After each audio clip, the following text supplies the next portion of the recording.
You mentioned in one of your last talks that petroleum wasn't what we thought it was, that it wasn't a fossil fuel, that it didn't come from fossil animals. Yeah. Is it just a mineral? Is it a mineral like any other mineral? Is that how it, what would you say? How did it, what's the origin of You see, petroleum? when they first found petroleum, because they were beginning to make motors and needed on axles of wheels on railroad trains and all that sort of thing, and remember trains started in the beginning of the 19th century, then oil went from just a lubricant to a fuel, and it made it valuable. And Rockefeller happened to be the smartest man in the business at the time, but he made most of his money, or much of it, off the transport of the petroleum as well as selling it. But one thing they realized was, because oil is putting a price on oil is like putting a price on a pail of water. You know, no initial cost. It's in the ground, and in those days they were, some of it, almost what you'd call surface mining the oil. They didn't go down deep. So in order to get the price up, they hit on the idea that they would have to make it appear to be scarce. That boy, after we take the next few barrels out, we're probably going to have to close as well. You know, that kind of thing. Well, a very fortuitous event. In 1892, there was a convention in Geneva of scientists to determine what organic substances are. Well, the definition of organic is a substance with hydrogen, oxygen, and carbon. And so it's usually a living substance, a tree. You analyze a dead tree, hydrogen, carbon, and oxygen, and grass, and so on, living things. Animals, we are hydrogen, oxygen, and carbon. So at this Geneva Convention, Rockefeller took advantage of sending some scientists over who said, oil, petroleum, is hydrogen, oxygen, and carbon. Therefore, it must be derived from the spoiling, the rotting of formerly living matter. And playing the game properly, when this scientific convention was over, they defined oil as the residue from formerly living matter. Well, that makes it a fossil fuel. I don't know why they decided to use the word fossil, but it says formerly living matter is fossil. Well, of course, today, and another thing we should know is that there has never been a fossil, a real fossil, found below 16,000 feet. And you can't argue at 16,000 as a level line because someplace the ground sinks and so on. But 16 is what the scientists say, 16,000. We mine oil, or we drill for oil, at 30,000, 33,000, 28,000 every day of the week. So right there we rule it out that it isn't fossil fuel. It's called fossil fuel for the minds of the public to feel that it is an asset that is running out, being depleted. We talk about depletion allowance, which is a lot of, you know. And actually, if you know the world's oil supply, you know that it is not going to run out for an awfully long time. It is the second most prevalent liquid on Earth. And we haven't begun to dig.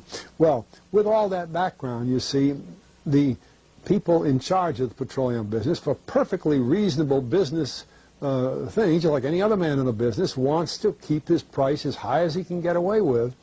And the way to do is just say, well, there's no more. The last barrel is going to cost $1,000, and then it's all done. And they preach that stuff. What bothers me is that in geology books, it's in there. The geologists say it's a fossil fuel. Somehow they've been bought. I mean, I went to a 4-year federal staff energy seminar run by the government of the United States during the so-called energy crisis. I was the participant that represented the railroad industry. The airline industry was there. Every AA, administrative assistant of senators and congressmen, was there. The CIA was there, the Defense Department was there, the State Department was there.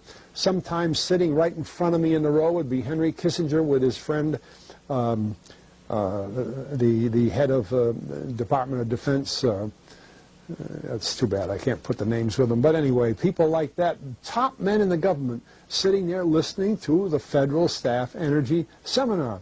Well, what this was doing is for 4 years, they were teaching a propaganda line to the leading people in this country, and therefore to the leading people in the world, when you include the Schlesingers, Kissinger and Schlesinger, among others. And the object of it was, as Kissinger used in his own terms when it was time for him to speak, to create a world price for oil. In other words, not 30 cents a gallon here and 90 cents a gallon there, but let's get a world price. That's their goal, and they're trying to do that for wheat and everything else. We don't realize what the controls are, whether it's oil or some of these other things. Almost everything today is being categorized at the highest price they can possibly make it go. And so calling petroleum a fossil fuel is the basis for this system with respect to petroleum. And I don't know if the name Arthur Kantrowitz rings any bell. Arthur Kantrowitz is the head of the Kantrowitz Labs set up by the Avco company near Boston, scientific laboratories. And a great man in the scientific world. And Kantrowitz and I were sitting at a table at this seminar once, and the table happened to be all young college grad, PhD geologists. And so just to get a conversation started, I turned to Kantrowitz and I said, Arthur, what do you think about this foolishness of these speakers talking about fossil fuel? And it was kind of put up. He started laughing. He said, you know, that gets me. He says, I don't have a geology degree, but he had 1,000 other degrees. And he said, I don't understand. He said, you'd think that these heads, these other fellows at the table, we did it on purpose, start listening, you know.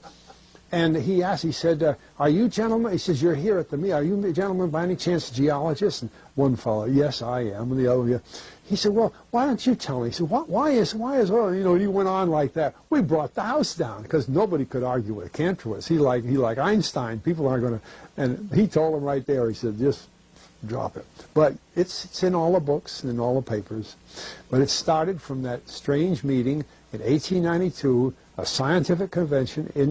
I have a big, thick scientific encyclopedia put out by the Divan Ostrand Company that's about 15 years old now, but it has the whole story of the conference. It doesn't have the Rockefeller part, but it has the whole story of how they straightened out organic chemicals and how it was all figured, and they've got petroleum right in there. Amazing. Amazing. So these aren't accidental things, you see. There's a dollar sign behind almost everything.